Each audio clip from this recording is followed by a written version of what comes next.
feeluwaat Abdulaat nettaliwaat Ahmadu Baas lii la waxaat te lépp daanoo ci safar Ahmadu Baas feeluwaat Abdulaat nettaliwaat Ahmadu Baas lii la waxaat te lépp daanoo ci safar Ahmadu Baas jógal taxaw ngir sa ñëwaat ni ay taxaw Abdul Ahad jàngal ca kaw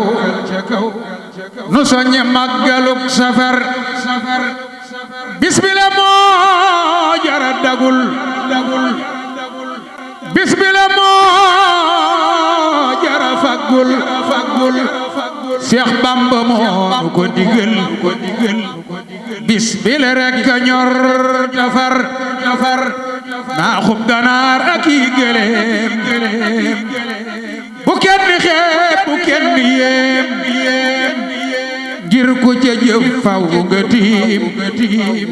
ku ca jëful ci mépp mbir ba yàqar ak nag ak gëléem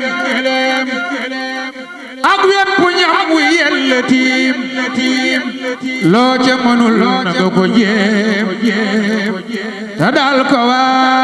waajale safar bu kenn woote wuute bi bu kenn wuute woote bi ku man na wuy si woote bi kii woote mooy donoy nabi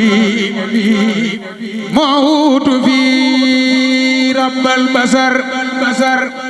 bu kenn wuute woote bi ku man na wuy si woote bi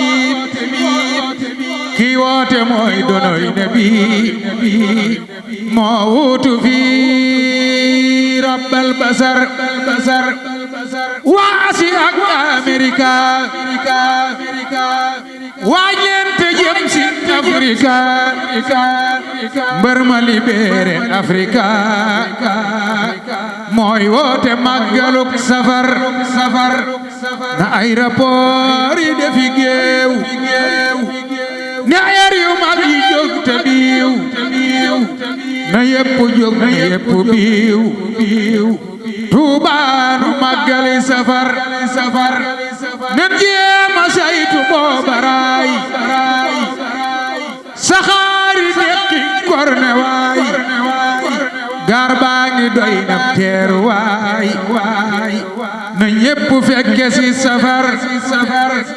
bis bi jar na defuk buum ci sa baat wanteer sa bopp jëndi naat bu bis ba weesoo nga jotaat sa bopp waa jalaat safar bismil rek a jar miraas sa bopp moo jar xëy di raas alom baloo for wut ca paas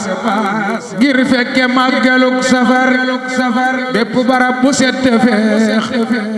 ak yépp naan bu yell neex darab yu weex napp yu weex nan leen ko waajale safar allahumma salli ala sayyidina muhammad. bu dee wàllu image bu leer filmé bu professionnel ngeen si ànd ak Khadim Ndiaye borom Ndiaye Pro mi ngi si route de Belel woote leen gaaw si 77 325 68 20 77 325 68 20 bu contactel Khadim Ndiaye da ngay am la nga bëgg si liggéey bu set wecc